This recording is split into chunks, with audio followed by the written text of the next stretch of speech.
Dear students, ഇപ്പോൾ നമ്മൾ bacterial ഡിസീസസും viral ഡിസീസസും ഏതൊക്കെയാണെന്നുള്ളതൊക്കെ അതിനെക്കുറിച്ച് ഡീറ്റെയിൽ ആയിട്ട് നമ്മൾ പഠിച്ചു കഴിഞ്ഞു. നെക്സ്റ്റ് ഫംഗൽ ഡിസീസസിനെ കുറിച്ചാണ് പഠിക്കാനുള്ളത്.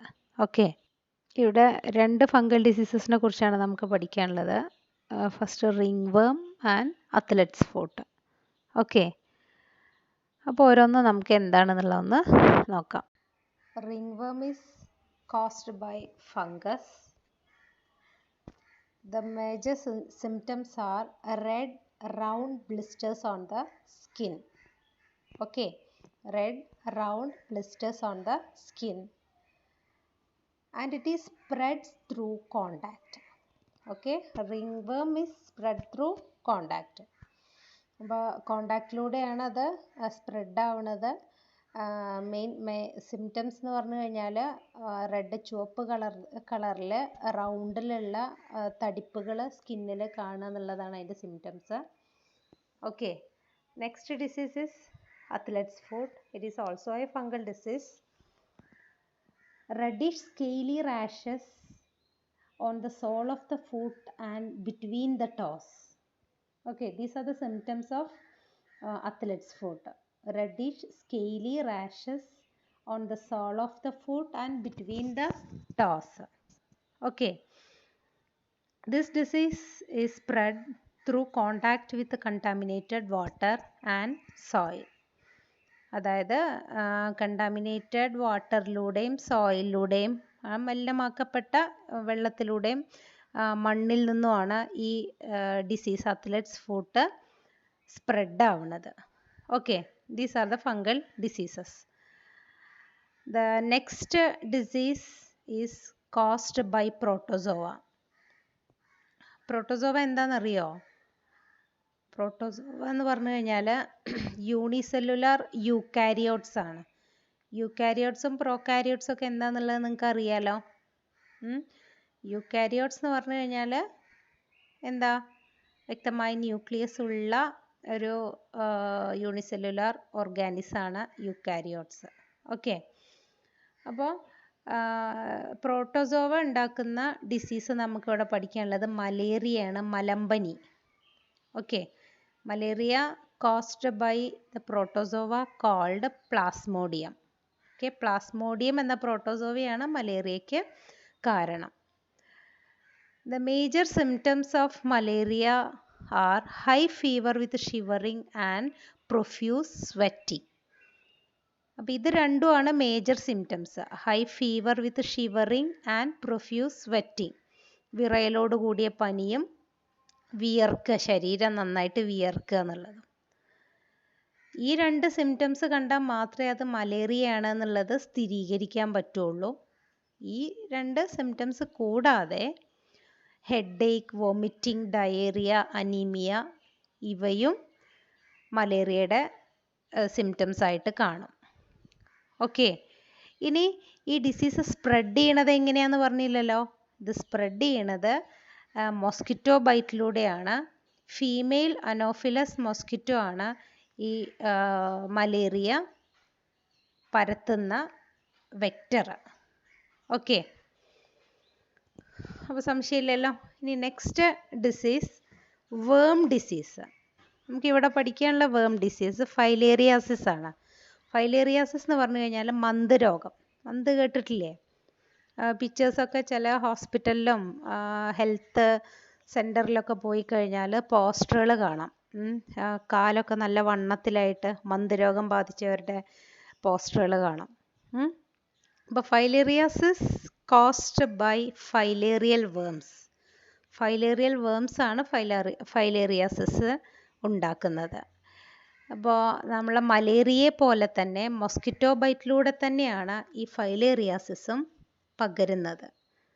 പക്ഷേ മോസ്കിറ്റോ വ്യത്യാസമുണ്ട്. ഇവിടെ ക്യൂലെക്സ് മോസ്കിറ്റോ ആണ് ഫൈലേറിയാസിസ് പരത്തുന്നത്. ഓക്കെ, ഇനി ഇതിൻ്റെ സിംറ്റംസ് എന്ന് പറഞ്ഞു കഴിഞ്ഞാൽ when the filarial worms enter the body, it stay in the lymph ducts and block the flow of lymph. This cause swelling in the lymph ducts. Okay, this is the symptoms. അതായത് filarial worms ബോഡിക്കകത്ത് enter ചെയ്ത് കഴിഞ്ഞാൽ ഈ Culex mosquito വഴി enter ചെയ്ത് കഴിഞ്ഞാൽ ആ filarial worms നമ്മുടെ lymph ഡക്റ്റിൽ stay ചെയ്യുകയും അത് ലിംഫിൻ്റെ ഫ്ലോ ബ്ലോക്ക് ചെയ്യുകയും ചെയ്യും. ലിംഫ് എന്ന് പറഞ്ഞു കഴിഞ്ഞാൽ ബ്ലഡിനെ പോലെ തന്നെ സർക്കുലേറ്റ് ചെയ്യണ ഒരു ഫ്ലൂയിഡാണ്, ബോഡി ഫ്ലൂയിഡാണ് ലിംഫ്. അപ്പോൾ ആ ലിംഫിൻ്റെ ഫ്ലോ ബ്ലോക്ക് ചെയ്ത് കഴിഞ്ഞാൽ ഇത് ആ ലിംഫ് ഡക്റ്റ് സ്വെല്ല് ചെയ്യാനായിട്ട് കാരണമാവും, വീങ്ങാനായിട്ട് കാരണമാവും. അതുകൊണ്ടാണ് ആ ഭാഗം, അതായത് ഈ ഫൈലേറിയൽ വേംസ് ഉള്ള ലിംഫ് ഡക്റ്റ് വീങ്ങാനും ആ ഏരിയ, അതായത് ആ ബോഡി പാർട്ട് വീങ്ങിയതായിട്ട് കാണാൻ കാരണമാവുന്നത്. മനസ്സിലായല്ലോ? Filariasis is caused by filarial worms. Okay, it is spread by Culex mosquitoes. The worms enter the body and it block the flow of lymph. This cause swelling in the lymph ducts. Okay, അപ്പോൾ നമ്മുടെ pathogenic diseases ഇവിടെ കഴിഞ്ഞു. Okay, അപ്പോൾ ഇതുവരെ നമ്മൾ പഠിച്ചുകൊണ്ടിരുന്നിരുന്നത് pathogenic diseases ആണ്. Bacterial diseases, viral diseases, പിന്നെ ഏതാണ് ഫംഗൽ ഡിസീസസ്, പിന്നെ പ്രോട്ടോസോവ ഡിസീസസ് ആൻഡ് വേം ഡിസീസസ് അല്ലേ. ഇനി നോൺ പാത്തോജനിക് ഡിസീസസ് ആണ്. ഈ നോൺ പാത്തോജനിക് ഡിസീസസ് എങ്ങനെയൊക്കെയാണ് ഉണ്ടാവുന്നത് എന്നുള്ളത് നോക്കാം. നോൺ പാത്തോജനിക് ഡിസീസസ് എന്ന് പറഞ്ഞു കഴിഞ്ഞാൽ ലൈഫ് സ്റ്റൈൽ ഡിസീസസ്, നമ്മുടെ ലൈഫ് സ്റ്റൈലിൽ ഉണ്ടാവുന്ന മാറ്റങ്ങൾ കൊണ്ട് ഡിസീസസ് ഉണ്ടാവാം. അതായത് നമ്മൾ കഴിക്കുന്ന ഫുഡുമായിട്ട് ബന്ധപ്പെട്ട് ഒരുപാട് ഡിസീസസ് ഉണ്ടാവും. അതൊക്കെ ലൈഫ് സ്റ്റൈൽ ഡിസീസസിൽ വരുന്നതാണ്. പിന്നെ വേണ്ടത്ര എക്സസൈസ് ഒന്നും ചെയ്യാത്തത് കാരണം ഡിസീസസ് ഉണ്ടാവും. ഇതൊക്കെ ലൈഫ് സ്റ്റൈൽ ഡിസീസസിൽ ഉൾപ്പെടും. പിന്നെ ന്യൂട്രിയൻസിൻ്റെ ഡെഫിഷ്യൻസി മൂലം ഡിസീസസ് ഉണ്ടാവും.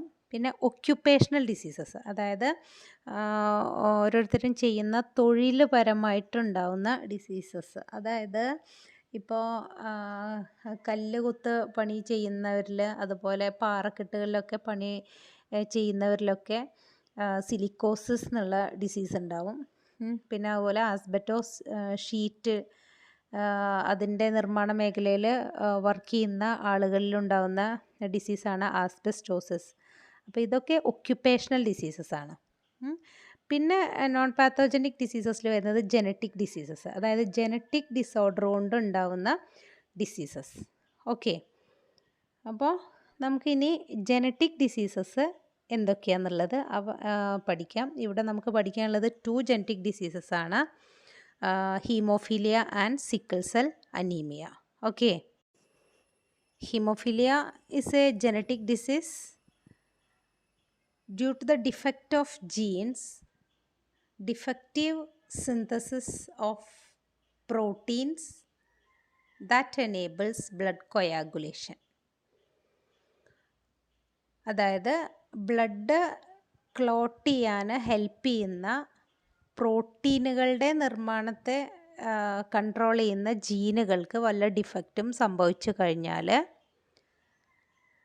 എന്താ സംഭവിക്കുക? ബ്ലഡ് ക്ലോട്ട് ആവാത്ത ഒരു കണ്ടീഷൻ ഉണ്ടാവും. അപ്പോൾ ഒരു ചെറിയ വൗൺസിൽ നിന്ന് പോലും എക്സസ് ആയിട്ട് ബ്ലീഡിങ് ഉണ്ടാവാൻ അത് കാരണമാവുകയും ചെയ്യും. ഈ ഒരു കണ്ടീഷനെയാണ് ഹീമോഫീലിയ എന്ന് പറയാം. Okay, due to defect of genes, defective synthesis of one of the proteins that enables blood coagulation. In this condition, excessive bleeding from small wounds as blood does not clot. Okay, ഇനി ഇതൊരു genetic disease ആയതുകൊണ്ട് തന്നെ treatment ലഭ്യമല്ല. പിന്നെ temporary relief കൊടുക്കാനായിട്ട് പറ്റും. എങ്ങനെയാണെന്ന് വെച്ച് കഴിഞ്ഞാൽ, അതായത് ആ ഡെഫിഷ്യൻ പ്രോട്ടീന് ഏതാണെന്നുള്ളത്, അതായത് വൈകല്യം വന്ന പ്രോട്ടീൻ ഏതാണെന്ന് കണ്ടെത്തിയിട്ട് പകരം ആ പ്രോട്ടീന് പകരം വേറെ പ്രോട്ടീൻ ഇഞ്ചക്റ്റ് ചെയ്തുകൊണ്ട് ടെമ്പററി റിലീഫ് കൊടുക്കാനായിട്ട് സാധിക്കും. മനസ്സിലായല്ലോ? അപ്പോൾ എങ്ങനെയാണ് ടെമ്പററി റിലീഫ് കൊടുക്കുക? by injecting the deficient protein to the patient. Okay, അപ്പോൾ ഈ കംപ്ലീറ്റ് ആയിട്ട് അത് ക്യൂറബിൾ അല്ലാത്തത് കാരണം തന്നെ ഇങ്ങനെയുള്ള പേഷ്യൻസിന് സ്പെഷ്യൽ കെയറും അറ്റൻഷനും കൊടുക്കുക എന്നുള്ളതാണ് നമ്മളെ കൊണ്ട് ചെയ്യാൻ പറ്റുന്ന ഏറ്റവും വലിയ കാര്യം. ഓക്കെ, അപ്പോൾ next genetic disease is sickle cell anaemia. It is due to the defect of genes. It determines occur in the sequencing of amino acids of hemoglobin, and RBCs become sickle shaped. Okay, due to the defect of genes, deformities occur in the sequencing of amino acids of hemoglobin, and RBCs become sickle shaped. അതായത് ഹീമോഗ്ലോബിൻ്റെ നിർമ്മാണ ഘടകങ്ങളായ amino ആസിഡ്സിൻ്റെ സീക്വൻസിങ്ങിൽ, ക്രമീകരണത്തിൽ മാറ്റമുണ്ടാവും. എന്ത് കാരണം? ജീനുകൾക്കുണ്ടാവുന്ന defect കാരണം. Okay, അപ്പോൾ ജീനുകൾക്കുണ്ടാവുന്ന defect കാരണം ഈ അമിനോ ആസിഡ്സിൻ്റെ, ഹീമോഗ്ലോബിനിലെ അമിനോ ആസിഡ്സിൻ്റെ സീക്വൻസിൽ വല്ല ക്രമീകരണ തകരാറും വന്നു കഴിഞ്ഞാൽ ഈ ഹീമോഗ്ലോബിൻ്റെ സ്ട്രക്ചറിൽ മാറ്റം ഉണ്ടാവും. ഇത് RBC സിക്കിൾ ഷേപ്പ് ആവാൻ കാരണമാവുകയും ചെയ്യും. RBCs become sickle shaped. Okay, അപ്പോൾ ഇങ്ങനെ സിക്കിൾ ഷേപ്ഡ് ആയി കഴിഞ്ഞാൽ ബ്ലഡിൻ്റെ ഓക്സിജൻ ക്യാരിയിങ് കപ്പാസിറ്റി കുറയും. മനസ്സിലായോ? It decreases the oxygen carrying capacity of red blood cells. Okay, ഇനി ഇങ്ങനെയുള്ള പേഷ്യൻസ് അനീമിക്കുമായിരിക്കും. ഈ സിക്കിൾ ഷേപ്ഡ് RBCs വന്ന് ബ്ലഡ് വെസലിൽ ബ്ലോക്കായിട്ട് ബ്ലഡിൻ്റെ ഫ്ലോ അത് തടസ്സപ്പെടുത്തുകയും ചെയ്യും. ഓക്കെ, അപ്പോൾ നെക്സ്റ്റ് നമുക്ക് പഠിക്കാനുള്ള ഡിസീസ് എന്ന് പറഞ്ഞു കഴിഞ്ഞാൽ ക്യാൻസറാണ്. അതായത് ക്യാൻസർ എന്ന് പറഞ്ഞു കഴിഞ്ഞാൽ എല്ലാവർക്കും അറിയാം, അത്രയും ഭീകരമായ ഒരു അസുഖമാണ് അല്ലേ ക്യാൻസർ. അപ്പോൾ ക്യാൻസർ എന്താണെന്നുള്ളത് നോക്കാം നമുക്ക്. It is caused by the uncontrolled division of cells and they are spread to other tissues. അതായത് നമ്മുടെ സെല്ലിന് സെൽ ഡിവിഷൻ നടക്കുന്നുണ്ട് നമ്മുടെ ബോഡിക്കകത്ത് അല്ലേ. ചില സെൽസ് എന്ത് ചെയ്യും? അൺകൺട്രോൾഡ് ആയിട്ട് ഡിവൈഡ് ചെയ്യും, ഡിവിഷൻ നടക്കും. ഇങ്ങനെ അൺകൺട്രോളായിട്ട് ഡിവിഷൻ നടക്കുന്ന സെൽസ് ബ്ലഡിലൂടെ മറ്റ് ടിഷ്യൂസിലേക്കൊക്കെ അത് സ്പ്രെഡ് ആവുകയും ചെയ്യും. ഈ ഒരു കണ്ടീഷനെയാണ് ക്യാൻസർ എന്ന് പറയുക. ഓക്കെ, അപ്പോൾ ഒരു നോർമൽ സെല്ല് ഒരു ക്യാൻസർ സെല്ലായി കഴിഞ്ഞാൽ ആ സെല്ലിൻ്റെ ഫുള്ള് കൺട്രോൾ ആ ക്യാൻസർ സെല്ല് ഏറ്റെടുക്കും. അങ്ങനെ അത് കണ്ടമാനം പെരുകുകയും ചെയ്യും. മനസ്സിലായോ? ഇനി ക്യാൻസറിൻ്റെ കോസസ് എന്തൊക്കെയാണെന്നുള്ളത് നോക്കാം. എൻവയോൺമെൻറ്റൽ ഫാക്ടേഴ്സ് ഒരു കാരണമാണ്. Smoking, radiations, virus, hereditary factors, ഇതൊക്കെ ക്യാൻസറിന് കാരണങ്ങളാണ്. എൻവയോൺമെൻറ്റൽ ഫാക്ടേഴ്സിലൂടെ, സ്മോക്കിങ്ങിലൂടെ, ചില റേഡിയേഷൻസിലൂടെ ചില വൈറസുകൾ ക്യാൻസർ ഉണ്ടാക്കും. പിന്നെ ഹെറിഡിറ്ററി ആയിട്ടും പാരമ്പര്യമായിട്ടും ക്യാൻസർ ഉണ്ടാവും. മനസ്സിലായല്ലോ? അപ്പോൾ ഈ ക്യാൻസർ ഇത്രയും ഡേഞ്ചർ ആണെങ്കിലും ഇത് ഏർലി ഡയഗ്നോസിസിലൂടെ ക്യാൻസർ ക്യൂർ ചെയ്യാനായിട്ട് സാധിക്കും. ഇനി അത് എങ്ങനെയാണ് കോംപ്ലിക്കേറ്റഡ് ആവണമെന്ന് വെച്ച് കഴിഞ്ഞാൽ ഈ ക്യാൻസർ സെൽസ് പെട്ടെന്ന് എന്ത് ചെയ്യും? ബോഡിയുടെ മറ്റ് ഭാഗങ്ങളിലേക്കൊക്കെ അത് സ്പ്രെഡാവും. ബ്ലഡിലൂടെയും ലിംഫിലൂടെയൊക്കെ അത് സ്പ്രെഡാവും. അപ്പോഴാണത് കോംപ്ലിക്കേറ്റഡ് ആയിട്ട് മാറുക. മനസ്സിലായല്ലോ? The disease may become complicated with the spread of cancer cells to other part of the body through blood and lymph. Okay, ഇനി ക്യാൻസറിനുള്ള ട്രീറ്റ്മെൻറ്റാണ് സർജറിയിലൂടെ. ഇപ്പോൾ ഏതെങ്കിലും ഇപ്പോൾ സ്റ്റൊമക്കിലൊക്കെ ക്യാൻസർ വന്നു കഴിഞ്ഞാൽ അത് സർജറിയിലൂടെ ഇത് റിമൂവ് ചെയ്ത് കഴിഞ്ഞാൽ ക്യൂർ ചെയ്യാൻ പറ്റും. പിന്നെ കീമോതെറാപ്പി, റേഡിയേഷൻ തെറാപ്പി, ഇതൊക്കെ ക്യാൻസറിനുള്ള ട്രീറ്റ്മെൻറ്റ്സ് ആണ്. പക്ഷേ ഈ ട്രീറ്റ്മെൻറ്റ് കൊണ്ടൊക്കെ സുഖമാവുക എപ്പോൾ മാത്രമേ ഉള്ളൂ? ഏർലി ഡയഗ്നോസിസിലൂടെ ക്യാൻസർ ആണെന്നുള്ളത് അറിഞ്ഞു കഴിഞ്ഞാൽ മാത്രമേ ഇത്തരം ട്രീറ്റ്മെൻറ്റൊക്കെ കൊടുത്തു കഴിഞ്ഞാൽ മാറ്റിയെടുക്കാനായിട്ട് സാധിക്കുകയുള്ളൂ. അപ്പോൾ ക്യാൻസറിനുള്ള ട്രീറ്റ്മെൻറ്റാണ് surgery, chemotherapy, radiation therapy etcetera. Okay. അപ്പോൾ what is cancer? It is caused by the uncontrolled division of cells and their spread to other tissues. And the normal cells get transformed into cancerous cells when the control system of the cell divisions fails. Okay. Now, what are the reasons for cancer? Environmental factors, smoking, radiations, virus and hereditary factors. ഇനി നമുക്ക് ഈ ചാപ്റ്ററിലെ last പഠിക്കാനുള്ളത് life style diseases ആണ്. It is caused by unhealthy living style. Unhealthy living style എന്ന് വെച്ച് കഴിഞ്ഞാൽ use of synthetic food items, fast food et cetera. Okay. Lack of physical exercise, mental stress, bad habits like consumption of alcohol, drug abuse or smoking. ഇതൊക്കെയാണ് life style ഡിസീസസിന് കാരണം.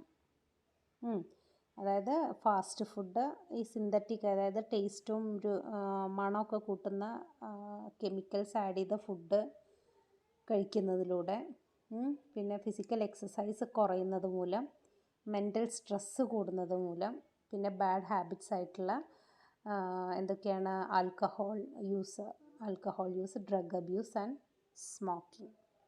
Okay. അപ്പോൾ ഇവിടെ നമുക്ക് പഠിക്കാനുള്ള life style diseases ആണ് diabetes, fatty liver, stroke, hyper tension, heart attack. Okay. അപ്പോൾ നിങ്ങളുടെ text ബുക്കിൽ പേജ് നമ്പർ 69 ടേബിളായിട്ട് കൊടുത്തിട്ടുണ്ട്.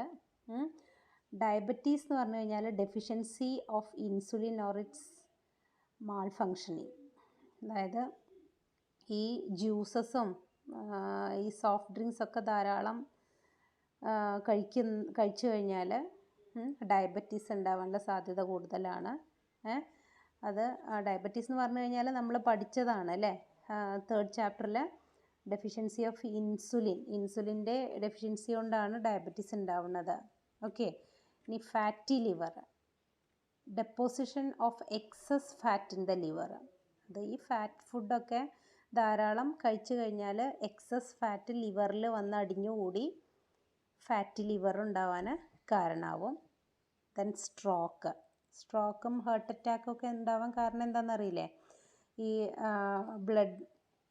ബ്ലഡ് വെസലിൽ ഈ എക്സസ് ഫാറ്റ് വന്ന് അടിഞ്ഞുകൂടി ബ്ലഡിൻ്റെ ഫ്ലോ തടസ്സപ്പെടും. ഇപ്പോൾ സ്ട്രോക്കിന് കാരണം എന്താണെന്ന് വെച്ച് കഴിഞ്ഞാൽ ബ്രെയിനിലേക്കുള്ള ബ്ലഡ് വെസലിൽ ഈ ഫാറ്റ് വന്ന് അടിഞ്ഞുകൂടി ബ്രെയിനിലേക്കുള്ള ബ്ലഡിൻ്റെ ഫ്ലോ ബ്ലോക്ക് ആകുമ്പോഴാണ് സ്ട്രോക്ക് ഉണ്ടാകുന്നത്. മനസ്സിലായോ? Rupture of blood vessels in the brain and block of blood flow.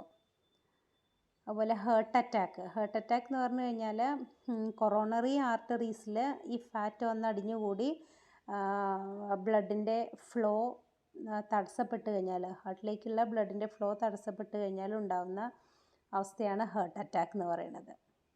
Block of blood flow due to deposition of fat in coronary arteries which carry blood to the heart. Okay. The next, hypertension. Decrease in the diameter of arteries due to deposition of fat. അതും ഫാറ്റിൻ്റെ deposition, ഫാറ്റിൻ്റെ അളവ് നമ്മുടെ ബോഡിക്കകത്ത് കൂടുന്നത് കൊണ്ട് തന്നെയാണ് hyper ടെൻഷനും ഉണ്ടാവുന്നത്. Okay. അപ്പോൾ ഇതൊക്കെ ലൈഫ് സ്റ്റൈൽ ഡിസീസസ് ആണ്. പിന്നെ ബാഡ് ഹാബിറ്റ്സ് ലൈക്ക് സ്മോക്കിംഗ്, അതിലൂടെ എന്തൊക്കെ ഉണ്ടാവുന്ന അവസ്ഥകൾ എന്തൊക്കെയാണെന്നുള്ളതാണ് ലാസ്റ്റ് പറയുന്നത്. അപ്പോൾ സ്മോക്കിംഗ് ഏതെല്ലാം ഓർഗനെ അത് ബാധിക്കും എന്നുള്ളതാണ് ഇല്ലുസ്ട്രേഷൻ 4.8 കൊടുത്തിട്ടുള്ളത്. ഓക്കെ. ബ്രെയിനിനെ എഫക്റ്റ് ചെയ്യുന്നുണ്ട്, അത് ഹാർട്ടിനെ എഫക്റ്റ് ചെയ്യുന്നുണ്ട്, ലങ്സിനെ എഫക്റ്റ് ചെയ്യുന്നുണ്ട്. ബ്രെയിനിൽ സ്മോക്കിംഗ് കാരണം സ്ട്രോക്കും അഡിക്ഷൻ ടു നിക്കോട്ടിനും ഉണ്ടാവും. നിക്കോട്ടിനോട് അഡിക്ഷനും ഉണ്ടാക്കും, സ്ട്രോക്കും ഉണ്ടാക്കും. ലങ്സിനെ അതെങ്ങനെ ബാധിക്കുന്നത്? ലങ് ക്യാൻസർ, ബ്രോങ്കൈറ്റിസ്, എംഫിസിമ ഇങ്ങനെയുള്ള ഡിസീസസ് ഉണ്ടാക്കും. ഹാർട്ടിൽ സ്മോക്കിംഗ് കാരണം hypertension, loss of elasticity of arteries, decrease in functional efficiency. അതായത് ഹൈപ്പർ ടെൻഷന് കാരണമാവും, പിന്നെ ആർട്ടറീസിൻ്റെ ആ ഇലാസ്റ്റിസിറ്റി നഷ്ടപ്പെടാൻ കാരണമാവും, പിന്നെ ഡിക്രീസ് ഇൻ ഫങ്ഷണൽ എഫിഷ്യൻസി, അതായത് ഹേർട്ടിൻ്റെ പ്രവർത്തനക്ഷമത കുറയുകയും ചെയ്യും. ഓക്കെ, അപ്പോൾ സ്മോക്കിങ് ഇങ്ങനെ നമ്മുടെ ബ്രെയിനിനെയും ഹാർട്ടിനെയും ലങ്സിനെയും ഒക്കെ ഇതേ രീതിയിൽ അഫക്റ്റ് ചെയ്യുന്നുണ്ട്. ഓക്കെ, അപ്പോൾ നമ്മുടെ 4th ചാപ്റ്റർ ഇവിടെ അവസാനിച്ചു. ആ ചാപ്റ്ററിൽ നമ്മൾ ഇപ്പോൾ എടുത്ത ഭാഗത്തുള്ള ഇൻഡിക്കേറ്റേഴ്സിൻ്റെ ആൻസേഴ്സും പിന്നെ അതിലുള്ള ലെറ്റസ് അസസ്സിലുള്ള ക്വസ്റ്റ്യൻസിൻ്റെ ആൻസേഴ്സും എല്ലാവരും നോട്ടിൽ നീറ്റായിട്ട് എഴുതുക. ഓക്കെ.